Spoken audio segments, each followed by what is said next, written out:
Bonjour, aujourd'hui on se retrouve dehors pour vous parler de ma série qui s'intitule Autrement. Pour le premier épisode, l'idée m'est venue en début de semaine. J'étais simplement en avance sur mon rendez-vous et j'avais pas du tout envie de rester sur mon téléphone.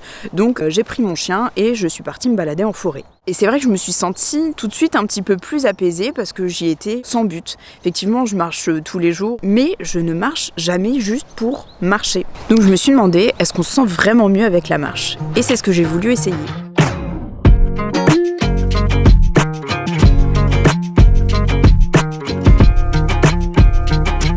Est-ce qu'on ressent les mêmes bénéfices si on marche dans un parc, en ville, dans la rue ou en forêt ?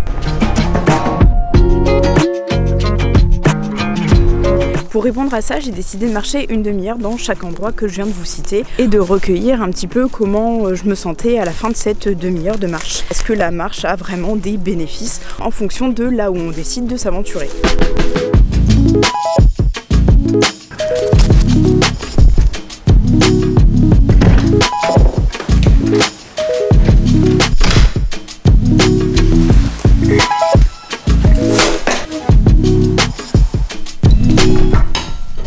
Je viens de rentrer après une bonne journée de marche, je mangeais pour reprendre des forces parce que j'avais faim et maintenant c'est l'heure du bilan. Le but de cette vidéo, c'était de savoir si on se sentait réellement mieux avec la marche. Pour vous la faire courte, oui, on se sent mieux quand on va marcher sans but précis, sans téléphone, juste marcher et se laisser guider. Par contre, il y a des petites nuances. Effectivement, j'ai pas ressenti du tout la même chose en allant marcher dans la rue dans mon village, en allant marcher dans le parc, en allant marcher dans la forêt, en allant marcher en ville. Les moments où je me suis sentie le mieux, où ça a été le plus bénéfique pour moi, ça a été vraiment sans surprise, la forêt en premier et le parc ensuite. Pourquoi ? Tout simplement parce que j'étais vraiment quasiment toute seule.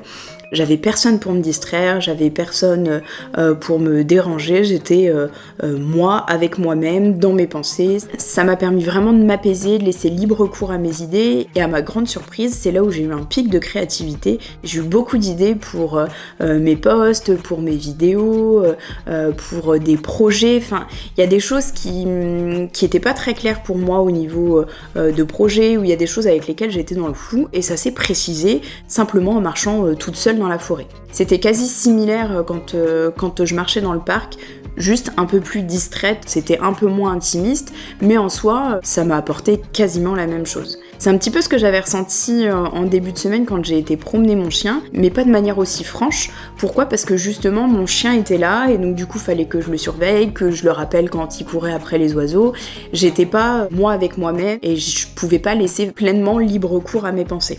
Ce qui m'a aussi bien plu, mais qui m'a un petit peu moins apporté, c'est d'aller marcher dans la rue, dans mon village, et prendre le temps en fait d'observer, de découvrir. J'ai même croisé une de mes anciennes collègues avec qui j'ai discuté pendant de longues minutes, et c'est justement ça qui m'a fait du bien, c'est d'observer mon environnement avec un autre œil. C'est vraiment, je me balade et j'observe, et donc du coup, j'apprécie un petit peu plus les petits détails du quotidien que j'aurais pas observé en temps normal.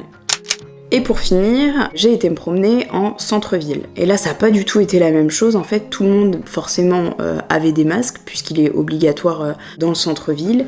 Tout le monde tirait un peu la gueule, tout le monde était pressé. Ça a été propice à pas grand-chose, ouais. J'ai peut-être un peu plus observé l'environnement, l'architecture, des petits détails que en temps normal, quand je vais au travail, je ne vois pas, ou en tout cas je prête pas attention. Ça m'a pas du tout apporté un sentiment d'apaisement, un sentiment de plénitude, de relâchement, pouvoir vider sa tête, vider son esprit, pas du tout. En tout cas, ça a pas changé grand-chose pour moi. À la fin de cette journée, je suis vraiment agréablement surprise parce que je m'attendais pas à ce que la marche m'apporte autant. D'habitude, quand je vais marcher, j'y vais jamais seule. Il y a toujours des discussions, des distractions qui en fait nous détournent du fait de se retrouver avec soi-même. Et c'est quelque chose que j'avais pas soupçonné avant de faire cette vidéo et je pense que c'est un point quand même très important à relever. Oui, la marche, ça peut faire du bien, mais ça me fait plus de bien pour ma part quand je suis toute seule.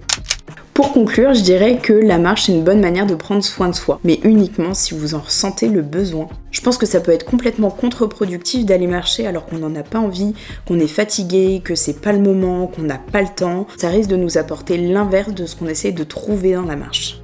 Aucune pression, vous n'êtes pas du tout obligé de suivre ce que j'expérimente dans cette série de vidéos. Si vous en avez envie, testez pour voir ce qui vous correspond à vous. Parce que je le rappelle, ce que je viens de dire dans cette vidéo, ça n'est que mon ressenti, mes sentiments, mes émotions, ce que ça m'apporte. Ça sera pas la même chose que ce que ça peut vous apporter à vous ou à quelqu'un d'autre. Je vous encourage à faire votre propre expérience si vous en avez envie et d'agrémenter peut-être votre boîte à outils pour prendre soin de vous. En attendant, après avoir marché autant, il ne me reste qu'une chose à faire.